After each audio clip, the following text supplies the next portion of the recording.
Ticket ನೀಡುವ ವಿಚಾರಕ್ಕೆ ನಿರ್ವಾಹಕರ ಮೇಲೆ ಹಲ್ಲೆ ನಡೆದಿದೆ.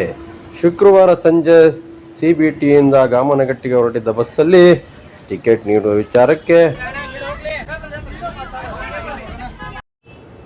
ಓಂ ಶಾಂತಿ ಆಶ್ರಮಕ್ಕೆ ಟಿಕೆಟ್ ಕೇಳಿದ ಪ್ರಯಾಣಿಕ, ಆದರೆ ಟಿಕೆಟ್ ಸ್ಟೇಜ್ ಬರದ ಕಾರಣ ಗಾಮನಗಟ್ಟಿಗೆ ಟಿಕೆಟ್ ನೀಡಿದ್ದಾರೆ.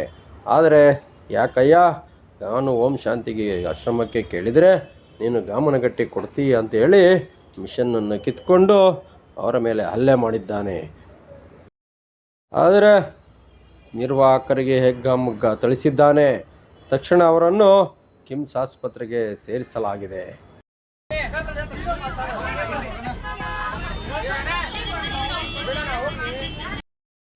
ಕಿಮ್ಸ್ ಆಸ್ಪತ್ರೆಯಲ್ಲಿ ತೀವ್ರ ರಕ್ತಸ್ರಾವವಾಗಿದ್ದ ನಿರ್ವಾಹಕರಿಗೆ 4 ಹೊಲಿಗೆಗಳನ್ನು ಹಾಕಿ ಸರಿಪಡಿಸಲಾಗಿದೆ. ಅಲ್ಲಿಂದ ವಿಜ್ಞಾನರ ಪೊಲೀಸ್ ಠಾಣೆಗೆ ಬಂದು ಇಸ್ಮಾಯಿಲ್ ನಿರ್ವಾಹಕರವರು ದೂರು ನೀಡಿದ್ದಾರೆ.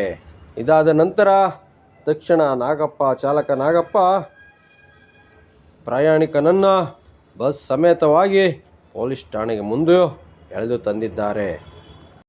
ದಯಮಾಡಿ ಪೊಲೀಸರು ಇಂಥವರಿಗೆ ಬುದ್ಧಿ ಕಲಿಸಬೇಕು.